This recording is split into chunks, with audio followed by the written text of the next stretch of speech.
नमस्कार, बहुत स्वागत है आप सभी का। आपके साथ मैं हूं श्वेता मिश्रा अवस्थी। भजनलाल सरकार का दूसरा पूर्ण बजट आ चुका है और इस बजट में हर वर्ग के लिए कुछ ना कुछ जरूर है।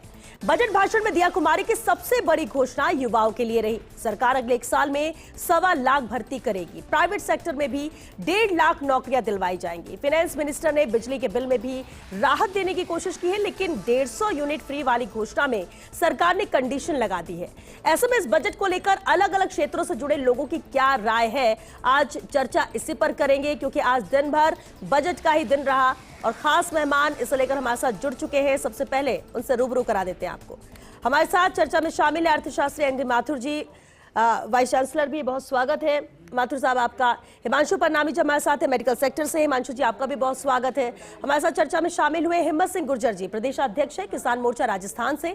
गजेंद्र सिंह जी भी हमारे साथ है, कर्मचारी नेता है। गजेंद्र जी आपका भी बहुत स्वागत है। और साथ ही चर्चा में हमारे साथ मौजूद है डॉक्टर अलका गौड़, 6 महीने महिला विंग 40 से। आप सभी का बहुत स्वागत है, क्योंकि बजट में क्या हो सकता था, सुबह तो चर्चा हमने की, बजट सामने और उसके बाद लगातार अलग अलग तरह की प्रतिक्रिया आ रही है, क्योंकि आप सभी अपने अपने सेक्टर्स में एक्सपर्ट हैं। मैं शुरुआत यहाँ पर माथुर साहब आपसे ही करना चाहूंगी, क्योंकि इससे पहले भी हमने बहुत बार बात की है कि बजट सरकार का कैसा है, क्या कुछ होना चाहिए क्या नहीं, लेकिन इन घोषणाओं के साथ जो बजट सामने आया है, क्या कहता है आपका एनालिसिस?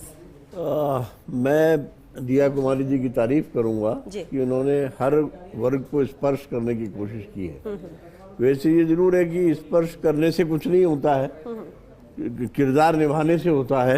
एक कैमरे को आप 360 डिग्री पर घुमा दें तो फोटो तो सबकी आ जाएगी, लेकिन उसका कोई पर्पज नहीं है जब तक कि कोई किरदार न निभाया जाए। ये 1 साल बाद पता लगेगा। लेकिन मैं अगर वित्तीय तरीके से देखूं, फाइनेंशियल प्रूडेंस के तरीके से इस बजट को देखूं, तो घाटे फिस्कल डेफिसिट को सीमा में रखने की कोशिश की गई है। पिछले साल 70,000 करोड़ था, अब 85,000 करोड़ है। उसी तरह फिस्कल प्रूडेंस के उदाहरण भी मिलते हैं। जैसे जो ब्याज पर पैसा हमने ले रखा था, वो हमने CSF फंड्स के, सिंकिंग फंड्स जो RBI के हैं, उसमें 7.5 से घटा के 3% पर, मतलब 3% कम कर दिया ब्याज उसमें। ये फाइनेंशियल इनोवेशन है कि हम ज्यादा ब्याज का चुका करके और कम ब्याज पर उधार लेकर आए, इससे कर्जे पर भार कम होगा। दूसरी इंपॉर्टेंट बात, कैपिटल एक्सपेंडिचर 40% बढ़ा है, जो प्रोडक्टिव होता है और डेवलपमेंटल होता है। और ये कैपिटल एक्सपेंडिचर जो है लगभग 53,000 करोड़ रुपए का है। तो ये फिस्कल प्रूडेंस के उदाहरण है। मैं इसको यूथ सेंट्रिक बजट मानता हूं, क्योंकि इसमें नौकरियों की बात भी है, इसमें रोजगार नीति की बात भी है, अटल टिंकरिंग लैब की बात भी है, तो विवेकानंद संस्थान की बात भी है, और जो है यूथ के लिए काफी काम इसमें और काफी एलोकेशन इसमें नजर आता है। लेकिन एक बात और है माथुर साहब की, आज जैसे चर्चा हमने कही कि विपक्ष भी अपनी बात कह रहा था और एक सवाल बार बार उठा रहा था कि फिजिकल डेफिसिट लगातार बढ़ रहा है। भले हम रेवेन्यू की बात कर रहे हैं कि उसमें ग्रोथ है, लेकिन ये भी लगातार रेवेन्यू डेफिसिट भी है, रेवेन्यू डेफिसिट भी है। तो ये कैसे कर पाएंगे? तो कहना है कि अनाउंसमेंट तो अच्छे किए गए, लेकिन ग्राउंड पे ये इसको एग्जीक्यूट करना आसान नहीं होगा, ये सिर्फ हवा बातें। तो क्या आपको लगता है कि इतना मुश्किल है? स्टेट अभी भी फाइनेंशियली बेस्ट एडमिनिस्ट्रेड है और चीजें कंट्रोल में है, नियंत्रण में है, और कर्ज इतना नहीं बढ़ा है जितना और राज्यों की स्थिति है, और इसको फाइनेंशियली एडमिनिस्टर किया जा सकता है। ठीक है, यानी असंभव कुछ नहीं है, ये सिर्फ सोर्सेज ऑफ फाइनेंस को ढूंढने की बात है। अगर हम इस मिनरल डिस्ट्रिक्ट राजस्थान में सोर्सेज ऑफ फाइनेंस ढूंढ ले कि कहाँ टैक्स लगाए जा सकते हैं और कैसे पैसा कमाया जा सकता है, और कैपिटल एक्सपेंडिचर से डेवलपमेंट बढ़ने से आय लोगों की कैसे बढ़ाई जा सकती है, इनकी तरफ थोड़ा ध्यान दें तो राजस्थान को फाइनेंशियली बेटर एडमिनिस्ट्रेटेड स्टेट की श्रेणी में लाया जा सकता है। ठीक है, और इसकी इनकम भी बड़ा, मतलब 20 लाख करोड़ जो है लगभग हमारा जो है GSDP है, और हम कह रहे हैं कि हम $3.5 ट्रिलियन इकोनॉमी बना देंगे। तो आखिर 2 लाख, अभी तो 2 ट्रिलियन डॉलर पे है हम, तो 2 से 3.5 पे आना है। तो ये इनकम बढ़ेगी तभी जब सोर्सेज ऑफ फाइनेंस। बिल्कुल ठीक है आपने। हिम्मत सिंह जी, किसान सरकार की प्रायोरिटी में, केंद्र सरकार भी बोलती है कि हमारा जो बजट होगा वो या रहता है वो महिला, युवा, किसान, गरीब, इसको लेकर है। राज्य सरकार का भी फोकस है और राज्य सरकार ने इसलिए किसानों के लिए भी बहुत कुछ इसमें दिया। किसान कैसे देख रहा है इसको? क्योंकि बहुत सारी ऐसी बेसिक नीड थी किसान की जो वो चाह रहा था। कुछ संतुष्ट होंगे इस बजट से, कुछ नहीं भी होंगे। आप कैसे देख रहे हैं? देखिए श्वेता जी, किसान का नाम तो सब लेती है, केंद्र सरकार भी लेती है और राजस्थान की सरकार भी लेती है, लेकिन ये बजट किसानों के लिए बेहद अफसोसजनक है। इसमें MSP का जो किसान लगातार 1.5 साल से आंदोलन कर रहा है, पिछले 13 महीने आंदोलन रहा, अभी भी 1.5 साल से आंदोलन कर रहा है। एमएसपी की कोई इसमें जिक्र नहीं है। अभी जब सरकार बनी थी तो मोदी जी ने गारंटी दी थी कि 2023 में 18 नवंबर 2023 को कि राजस्थान में जब हमारी सरकार बनेगी तो 12,000 रुपए सालाना हम किसानों को सम्मान निधि देंगे। सरकार ने 9,000 की है। अब मोदी जी की गारंटी का क्या हुआ? मोदी जी ने खुद ने घोषणा की है कि हम 12,000 रुपए देंगे, जैसे सरकार बनेगी 12,000 रुपए देंगे। दूसरा, जो ERCP जो पूर्वी राजस्थान के 21 जिलों की लाइफलाइन है, उसके बारे में इन्होंने ERCP को PKC बनाया। PKC बनाने के बाद में जब उस टाइम में जो जल शक्ति मंत्री थे गजेंद्र सिंह जी, उन्होंने ये कहा था कि 90% हम PKC इसलिए बना रहे हैं, 90% केंद्र सरकार देगा, 5% हम देंगे और 5% मध्य प्रदेश देगा। इस बार इन्होंने उसका भी बिल्कुल खत्म कर दिया। और अभी आप ताज्जुब करेंगे, अभी भी MOU का कोई ये नहीं है। कभी स्टेटमेंट देते हैं कि हम 3500 MCM पानी लेंगे, कभी कह रहे हैं 4,000 MCM पानी लेंगे, जबकि MOU किया है जो अभी डाला है इन्होंने वेबसाइट पर, तो उसमें 1775 MCM पानी दे रहे हैं। तो वो किसानों के लिए तो बेहद अफसोसजनक है। इन्होंने बाजरे की घोषणा करी कि बाजरे को हम प्रोत्साहन राशि देंगे, उसका कोई जिक्र नहीं। इन्होंने कहा कि हम इसका आगे से हम बढ़ा के और किसानों के लिए हम बिजली कनेक्शन देंगे। आप देखिए, बिजली कनेक्शन देंगे 50,000 कृषि कनेक्शन। आप गूगल कर लीजिए, राजस्थान में 45,000 गाँव में 50,000 कनेक्शन दे रहे हैं। थार में आज अगर चर्चा है तो सिर्फ बजट को लेकर। हिम्मत सिंह जी, माफ कीजिए, उस वक्त आपको रोका था, आप अपनी बात पूरी कीजिए। नहीं, मैं ये कह रहा था कि अभी इन्होंने 50,000 कनेक्शन देने, कृषि कनेक्शन देने की बात की। 45,000 गाँव है, एक गाँव में एक किसान को एक कनेक्शन मिलेगा। इन्होंने डोमेस्टिक कनेक्शन की बात की, हमने जो घरेलू कनेक्शन है वो 5 लाख देने की बात की। अब आप देखिए, ग्रामीण क्षेत्र में 2 और शहरी क्षेत्र में 3, एक कस्बे में 3 कनेक्शन मिलेंगे और गांव में 2 कनेक्शन मिलेंगे। तो धरातल पे इन्होंने इसका या फीडबैक नहीं लिया या लोगों की राय नहीं ली, इन्होंने केवल घोषणा की है। और ये टोटली किसानों के विरुद्ध बजट है। इसमें ना लेकिन किसानों को ऋण को लेकर तो बहुत सारी बातें कही गई। किसान नहीं चाहता ऋण लेना, किसान चाहता है सक्षम बनना। किसान चाहता है अपनी उपज को MSP की गारंटी पे देना, लेकिन उसकी कोई घोषणा नहीं की। इन्होंने खुद ने घोषणा की थी जब सरकार बनी कि बाजरे पे हम सब, राजस्थान पूरे देश में बाजरा का सबसे बड़ा उत्पादन करता है और उसको इन्होंने कहा था कि हम इसको प्रोत्साहन करेंगे। बाजरे का जिक्र ही नहीं किया। आप देखिए, सबसे अफसोसजनक बात है, जिसकी घोषणा करी उसका जिक्र नहीं किया इन्होंने। इन्होंने ERCP का सबसे बड़े घोषणा की, हमने MOU किया है, हमने यमुना जल का समझौता किया है, उस समझौते को आज तक बाहर नहीं लाए और फिर कह रहे हैं कि हमने MOU किया है। तो भाई MOU किया है तो राष्ट्रीय सुरक्षा कैसे खतरा, एक RTI डालते हैं। इस बजट के बाद भी किसान अपने हाथ खाली ही मान रहे हैं। बिल्कुल खाली है, बिल्कुल खाली है। चलिए, ठीक है। गजेंद्र सिंह का रुख करते हैं, कर्मचारी नेता। गजेंद्र सिंह जी, कर्मचारियों की ताकत बहुत ज्यादा है, चाहे तो बना दें चाहे तो बिगाड़ दें। कर्मचारी उम्मीद भी बहुत करता है, लेकिन उसे लड़ाई लड़नी पड़ती है कुछ चाहिए तो। इस बजट को देखकर कर्मचारी क्या सोच रहे हैं? बिना लड़े कुछ भी नहीं मिलता। बिना लड़े, ये देख लिया राजस्थान के कर्मचारियों ने, क्या बिना लड़े कुछ भी नहीं मिलेगा। बिना लड़े तो भीख भी नहीं मिलती। इसलिए राजस्थान के कर्मचारी आज ठगा सा महसूस कर रहा है, क्योंकि पिछले दिनों आपने देखा होगा, हम पिछले 3-4 साल से खेमराज कमेटी को सार्वजनिक करने की मांग करते आ रहे थे और जब सार्वजनिक की गई तो उसमें निकला पहाड़, खोदा पहाड़ निकली चुहिया, क्योंकि वहाँ कुछ था ही नहीं कर्मचारियों के लिए। उसमें सिर्फ यही एक लिखा, फालतू के जनता के पैसे, सरकार के पैसे और कर्मचारी संगठनों के पैसे बर्बादी के सिवाय कुछ नहीं किया था। और उसके बाद कर्मचारियों को लग रहा था कि इस बजट के माध्यम से कर्मचारियों को कुछ न कुछ मिलेगा। और हमारी जो विशेष तौर से 2-3 चीज़ें थी जो बजट के माध्यम से थी। एक तो हमारा ये था कि चयनित वेतनमान, क्योंकि कर्मचारी ये मान बैठा था कि बिना लड़े ही 8, 16, 24, 32 जो तोती स्केल है वो मिल जाएगी। मैं नहीं समझता कि राजस्थान की सरकार किसी की भी हो बिना लड़े कुछ देने वाली है। दूसरा जो है, पदोन्नतियों में 2 साल का रिलैक्सेशन तो दिया है, पर आपने देखा होगा रिलैक्सेशन के नाम पे वापस उस पर एक बैंड लगा दिया कि जिसने एक बार लिया उसको दोबारा नहीं दिया जाएगा। तो ये भी एक कोई मतलब की बात नहीं है। तीसरा, हम ये चाह रहे थे कि संविदा रूल्स है इसमें उसमें संशोधनों और निविदाओं के लिए जो घोषणाएं थी RSLDC के गठन की, जो ठेका के 3 लाख कर्मचारी है जिन्होंने पिछली सरकार के सामने आंदोलन किया और RSLDC का गठन भी हुआ, परंतु सरकार के मुख्यमंत्री जी के पास में वो जो इसकी अधिसूचना जारी होनी है वो जारी अभी तक नहीं हो रही। तो राजस्थान के 3 से 3.5 लाख निविदा कर्मचारी, उन्हें बहुत बड़ी आशाएं थी, वो लोग चाहते थे कि उनका हो। और दूसरा, जैसे मुख्यमंत्री निःशुल्क जांच या दवा योजना के कर्मचारी, उन्हें सीधा भुगतान हो रहा, पर उन्हें भी संविदा कर्मचारी नहीं मान रहा। तो इन्होंने ना तो किसी कर्मचारियों को दिया, ना संविदा कर्मचारियों को दिया, ना निविदा कर्मचारी जो ठेके के कर्मचारी राजस्थान के उनको दिया।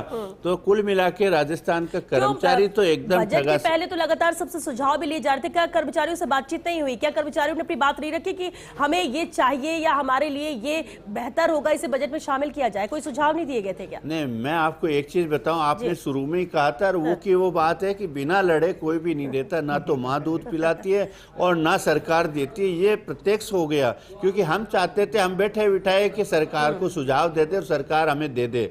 निश्चित मानिए सरकार ऐसा देने वाली कोई भी सरकार होती है वो नहीं देती है, इसलिए लड़ाई तो जरूरी है। और लड़ाई के लिए हम कर्मचारियों को अभी इकट्ठे करेंगे और निश्चित मानिए आने वाला समय कर्मचारियों को अगर कुछ चाहिए और हम लोग कुछ लेने की आशाएं रखते हैं तो लड़ाई जरूर सरकार से लड़नी बिल्कुल, पड़ेगी। क्योंकि बजट है और उस पर चर्चा हम आगे भी जारी रखेंगे, क्योंकि आज बजट है और बजट पर ही हम चर्चा कर रहे थे। डॉक्टर अलका गौड़ हमारे साथ है, चेयरमैन महिला विंग 40 से। डॉक्टर अलका, बेहद अहम है, वर्किंग वुमेन के तौर पर भी मेरा सवाल रहेगा, एक महिला होने के नाते भी सवाल रहेगा कि क्या इस बजट को देखकर महिलाएं खुश हैं? महिलाओं को जो चाहिए वो बजट में मिला, क्योंकि सुरक्षा की बात कही जाती थी कि महिलाओं को चाहिए, इसके अलावा भी कई अहम चीजों का जिक्र होता रहा है, लेकिन क्या प्रदेश की महिला खुश है इस बजट से?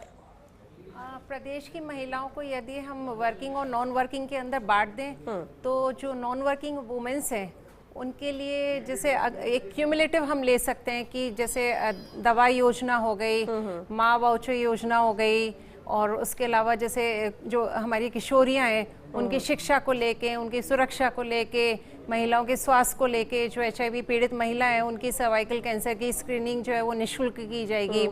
तो अगर वर्किंग वुमेन्स का देखें यहीं पे इसके पलट, तो उसमें जिस तरह से यदि आप अपनी पत्नी के संग प्रॉपर्टी लेते हैं तो उसमें टैक्स में छूट मिलेगा। और अगर हम बिजनेस वुमेन्स की बात करते हैं जो बिजनेस कम्युनिटी में है उनकी बात करते हैं, तो जैसे वेयर हाउस को अभी इंडस्ट्री का दर्जा दिया गया है। इंफ्रास्ट्रक्चर डेवलपमेंट की मांगे जो है महिला उद्यमी काफ़ी टाइम से रख रही थी, तो इंफ्रास्ट्रक्चर के ऊपर भी इन्वेस्ट किया जा रहा है।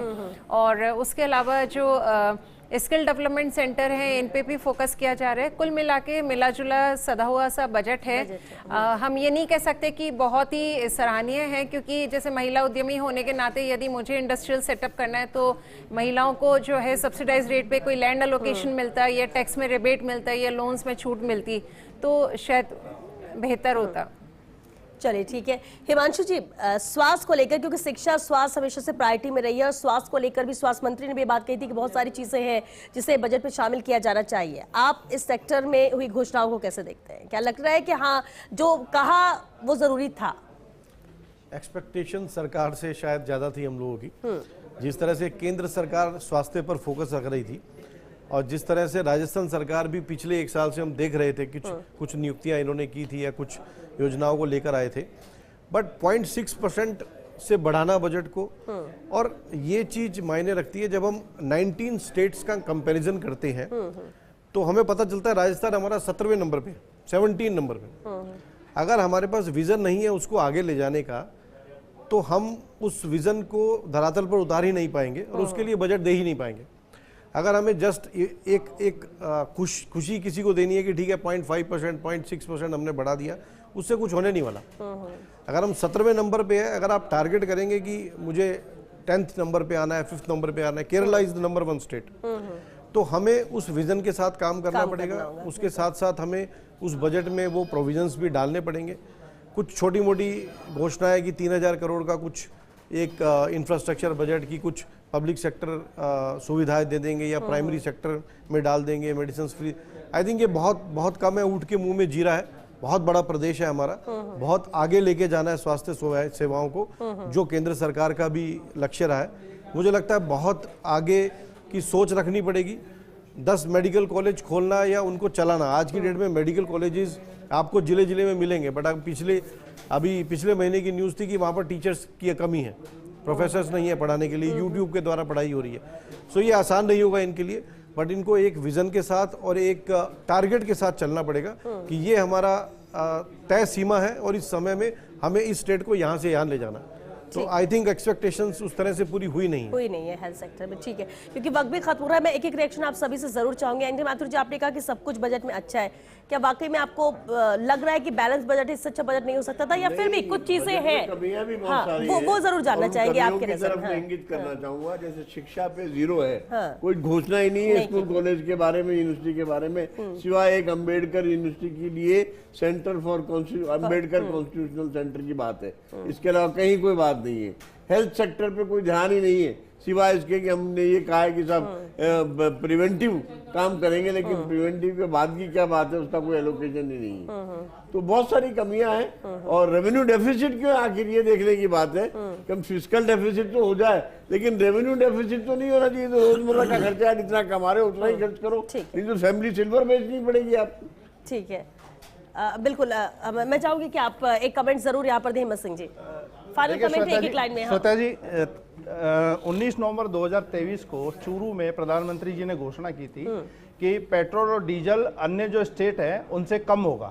आज भी हरियाणा में 10 रुपए कम है और राजस्थान में वो का वो है। तो इन्होंने ये घोषणा करके गारंटी देके, मोदी जी ये कहते हैं मेरी गारंटी मोदी की गारंटी है, तो उस गारंटी का खत्म कर दिया इन्होंने इस बजट में। 1 साल हो गया, 1 साल में इन्होंने चलिए उम्मीद कर सकते हैं शायद सीएम कुछ और घोषणाएं कर दे।